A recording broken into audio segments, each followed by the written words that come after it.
Welcome to the IMTRAX Quick Reference Training video. This training module is intended to be a quick reference guide to instruct you in how to navigate the basic features of your immunization information system. For today's demo, I will walk you through how to log onto your system, how to search for and add a new client, how to review your client's history, how to add an administered or historical vaccine, and how to use the reminder recall functionality.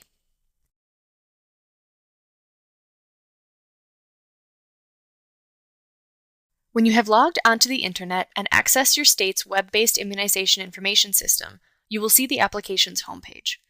In order to log into the system, you must be provided with an organization code, username, and password. Your access level will be determined by your site administrator. The information on this screen is case sensitive, so be sure to enter the information exactly as you receive it. For security reasons, an inactive IMTRAX session will time out after a predetermined number of minutes. A message will be displayed briefly, and then the login screen will be displayed for you to log in once again.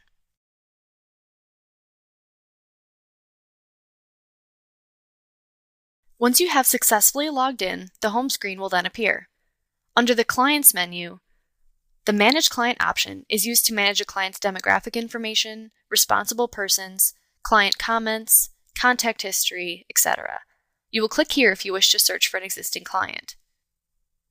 So from the Clients menu group, we will now click on the Manage Client option. The client search criteria will then appear. There are two types of searches. You may search by demographic, or you may do a specialized search. If you are performing a demographic search, you may type the client's first or last name, or you may also enter their birth date if it is known.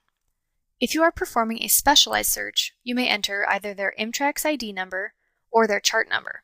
Keep in mind, the chart number will only be found under the organization or site that the user is logged into, since it is going to be specific to that site. When you wish to search for a client within the registry, you may enter the known data into the fields and click the Find button. Depending on your search, one of three windows will appear. For example, if we search for the patient last name Allen, we will find that more than one match is located, and they will be listed in the search results. You may select the desired client by clicking on their last name hyperlink. You may also choose to click on the alphabetical letter in the index if you know the first letter of the client's last name. If you enter in your known search criteria and only one client matches your search, the client's personal information window will automatically appear for that individual. For example, if we search for patient Bubba Gump and click Find, Bubba's personal information screen will automatically open up because he is the only Bubba Gump in our registry.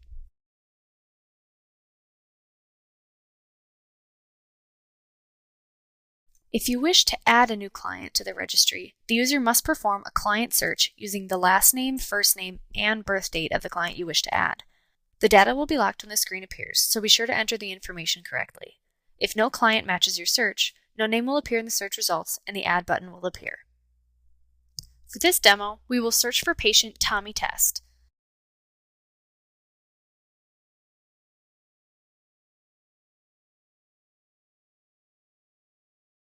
When we ran a search for Tommy Test, he did not appear in our search results, so the Add button has appeared. We would like to add Tommy to the registry, so we will now click the Add button. Tommy's personal information, or client information window will appear with some of the fields already populated. This window is divided in half. The top section will always display the personal information for the specific client. The bottom section will display the relevant information when the corresponding button is clicked. Before you are able to save a new client or access any of the information tabs, you must first enter in all of the required information highlighted in blue. You must also enter in the information for one or more responsible persons for any client that is considered a minor. Once you have entered in the required data, you may then click Save. Now that Tommy has been successfully saved into the registry, we may now click on the Client Comments tab. Here you may enter any contraindications that Tommy has experienced with the vaccine. You may choose the vaccine group, the contraindication event, as well as the start date that the contraindication had occurred. You may also select if this was a permanent or temporary reaction. When you've entered your information, you may then click Add New. There's also the client comment box where you are able to enter any extra information that you would like.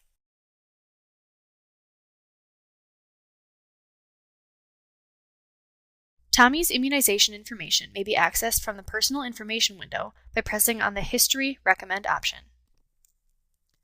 The Client Information window will then appear. This window has 3 sections.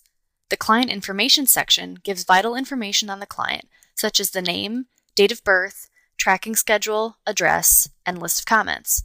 Comments that are often contraindications with the use of a particular vaccine will be identified on the client's immunization recommendations. Use this information to verify that the client indicated is a client for whom you were searching. The History section lists all of the vaccinations the client has received as of today's date. Finally, the Vaccines Recommended by Selected Tracking Schedule will list all of the vaccines recommended by the tracking schedule associated with the client.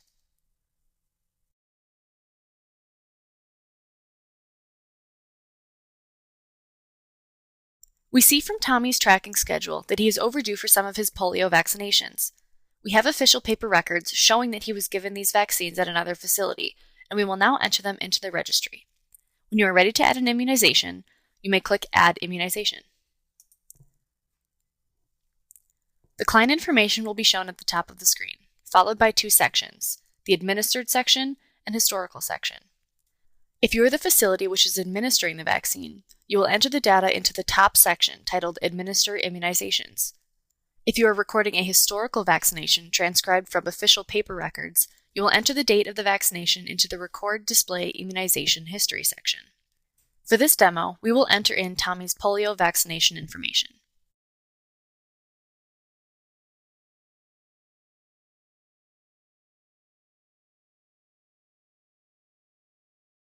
Once you have entered in the data, you may then click Save.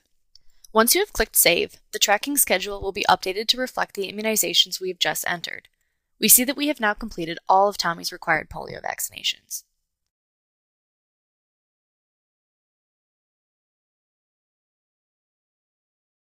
We will now learn how to use the Reminder Recall functionality. The Request Reminder option on the menu panel allows the generation of reminder recall notices, including letters, cards, address labels, client listings, and downloadable text files to use to remind your clients of their needed vaccinations. To select and submit reminder recall criteria for clients, you need to fill in the Reminder Request window. So from the Reports menu, click the Reminder Request option. The Reminder Request criteria screen will then appear.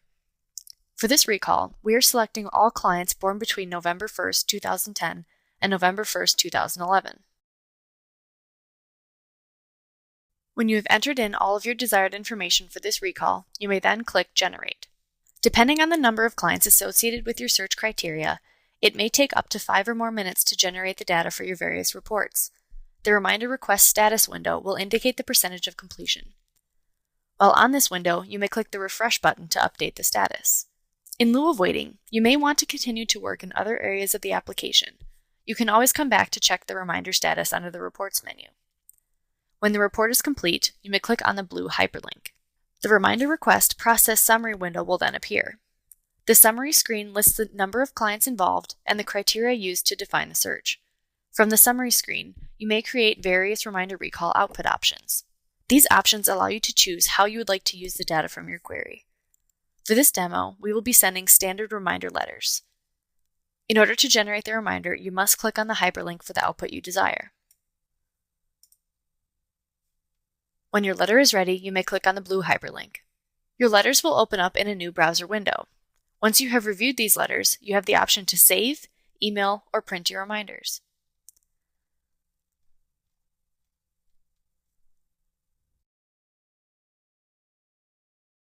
Thank you for watching today's video, and good luck!